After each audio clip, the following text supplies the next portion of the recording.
Hello, I'm Aimee DeRoehn of RoadHome and Power Yoga. I've been teaching yoga for a number of years, and a lot of people know me that way.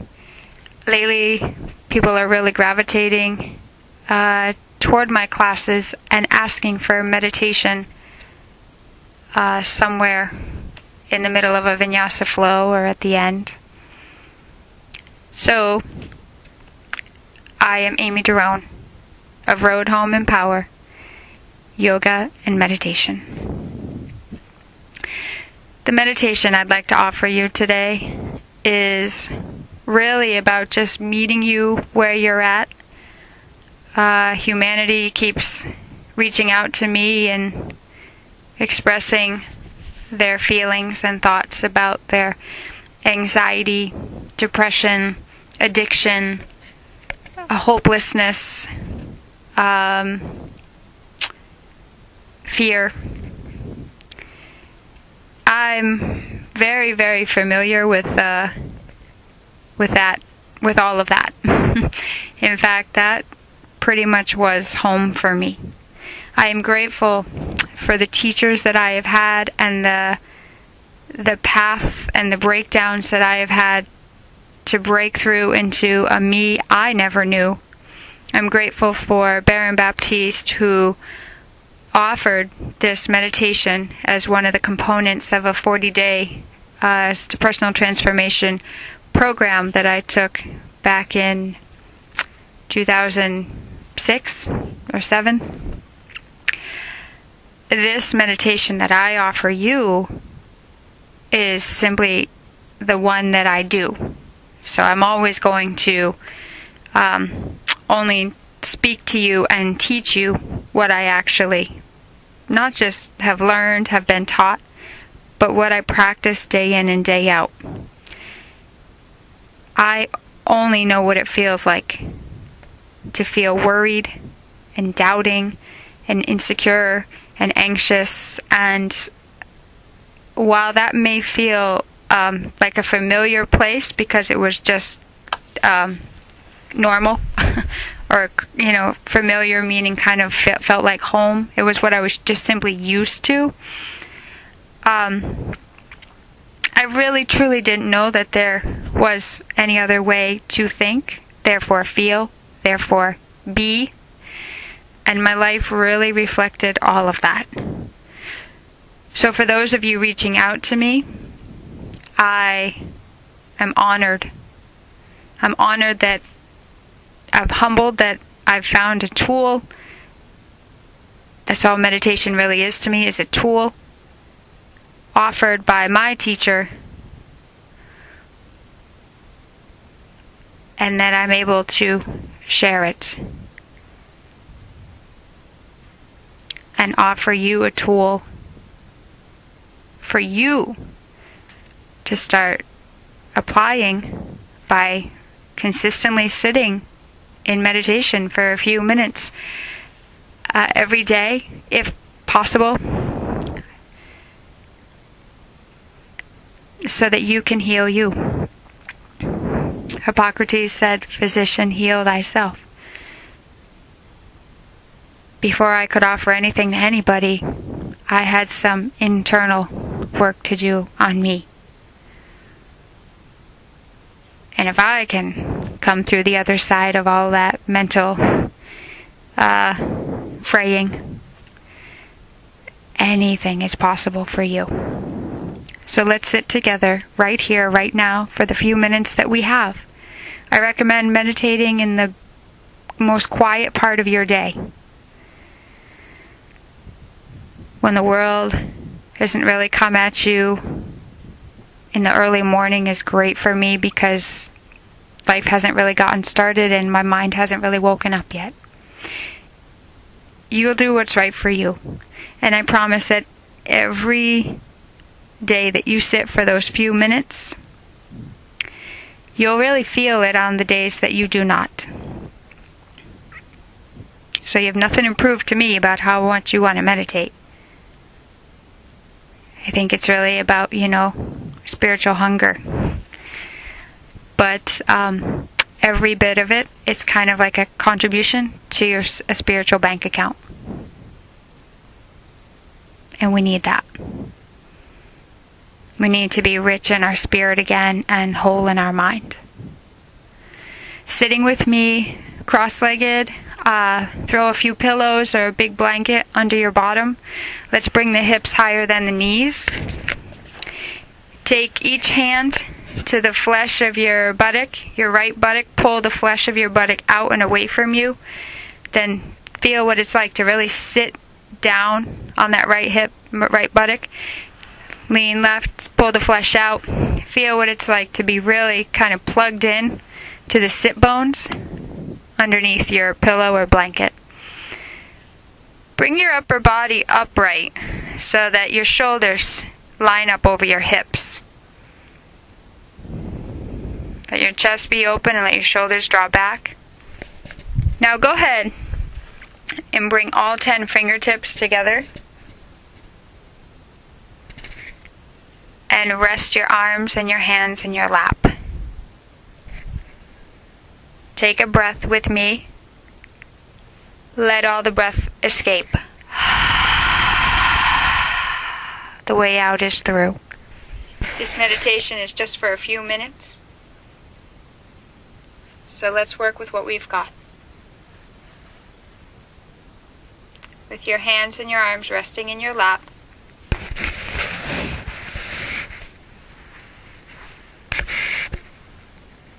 I like to envision taking a black Sharpie marker, imagining that I have a black Sharpie, and then putting a dot on each vertebrae of my spine, walking up my spine with every dot to the back of my head, pausing, and then that Sharpie lightly dotting a line, a trail if you will, from the back of the head up over the crown, and dot, dot, dot, dot, right there. Land a dot at the center of your forehead. Bring your thumbs to that dot on your forehead. Lovingly, kindly press in. Inviting the doorway, the window of higher mind to open up. Close your eyes. With your physical eyes closed, they'll be open and taking in the sights the rest of the day. I'd like you to start reacquainting yourself, perhaps meeting for the first time your intuitive eye. The third eye, the eye of all knowing. Intuition is just inner knowing. Invite that deeper wisdom in.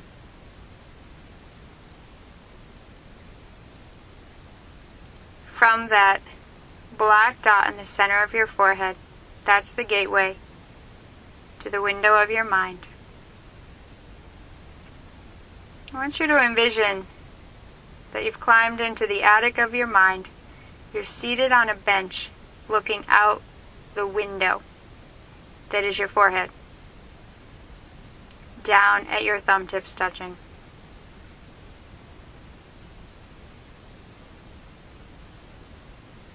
Look out that window with a huge spotlight, and I want you to shine the spotlight to the index fingertips touching.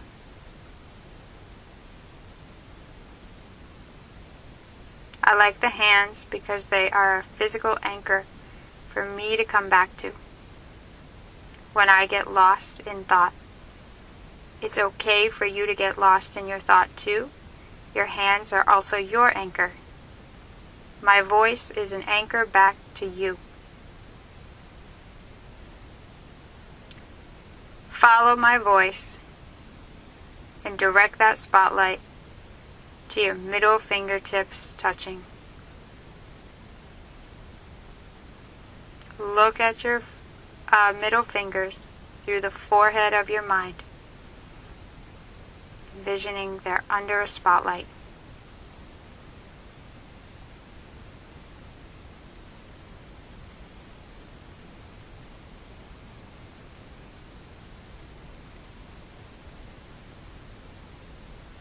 Look out that window. Beam the spotlight to your third fingertips touching. My voice is on your third fingertips.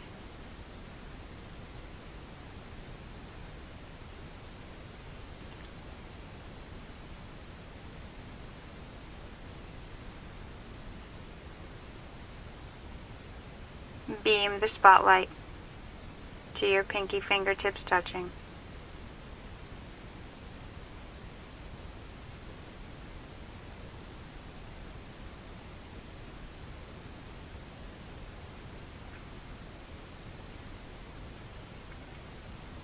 I want you sitting on that bench, your inner witness is you on the bench, looking out the window at all 10 fingertips touching. And while your focus is going directly to your 10 fingertips and to my voice, keeping you there, bringing you back there, if you would, envision that in the back of your mind is kind of like a mini mental cleanup crew. And your ego is the gatekeeper. Mentally give yourself permission for your ego to hand over excessive distraction.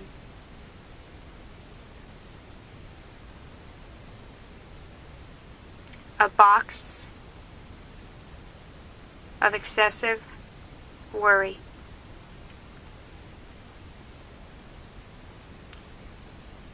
About the future. About what he or she said. About what the boss thinks of you.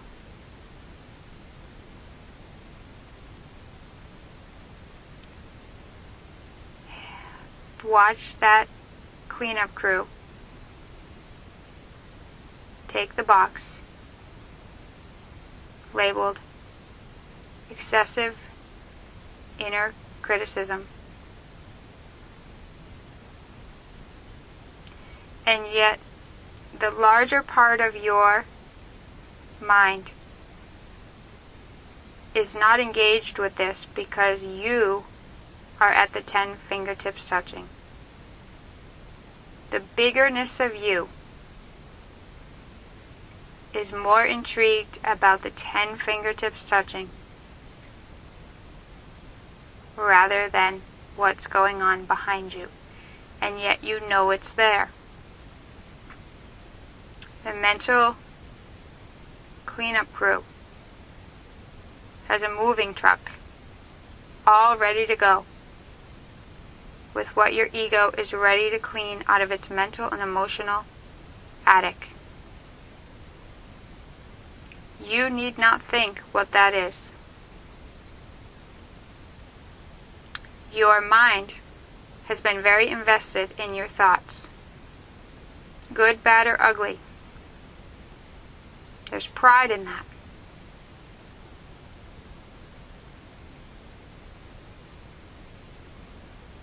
And yet, there is a true, empowered feeling when we can detach from what we've held on to that no longer serves. Look at it like you're handing over mental shoulder pads and emotional acid wash jeans.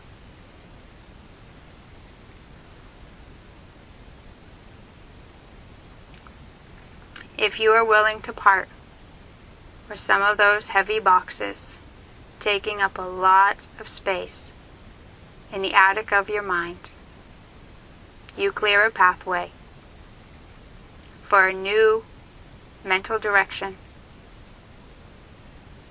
You've released a lot of distraction, a lot of running around in your head.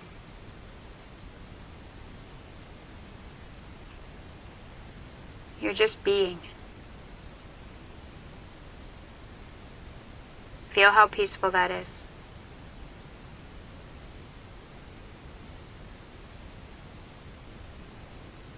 Your peace is in the focusing on all 10 fingertips touching. The cleanup will be done for you. Truly, you don't have to think, what do I want to get rid of? What do I want to keep? There's a biggerness inside you that knows. And when we can expose the shadowed mind, clean out some of the cobwebs in the dark corners of our ego, our personality, our smaller identity,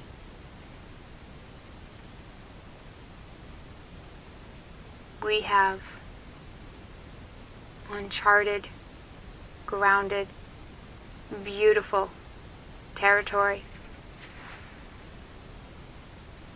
of a new place. Buddha said our mind creates our world.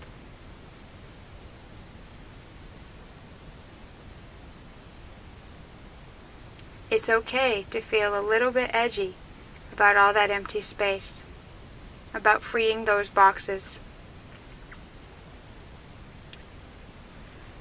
But there's a bigger purpose to you and to me. That heavy mental weight is holding up our line for what we're truly here to do and to who we're truly here to be.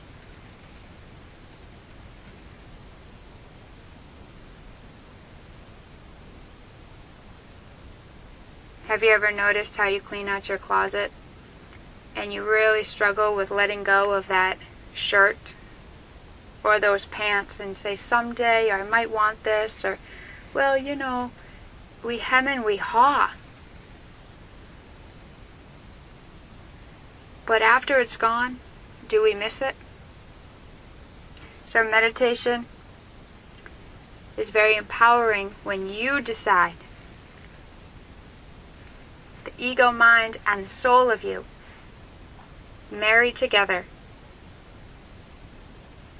and say, I am ready to release.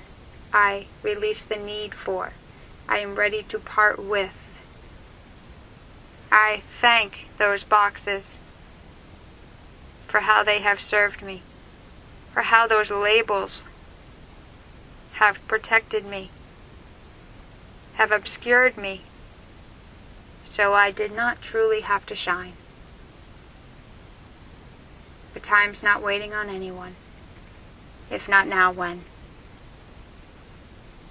This meditation is brought to you by your own biggerness, waiting to bust through. Namaste.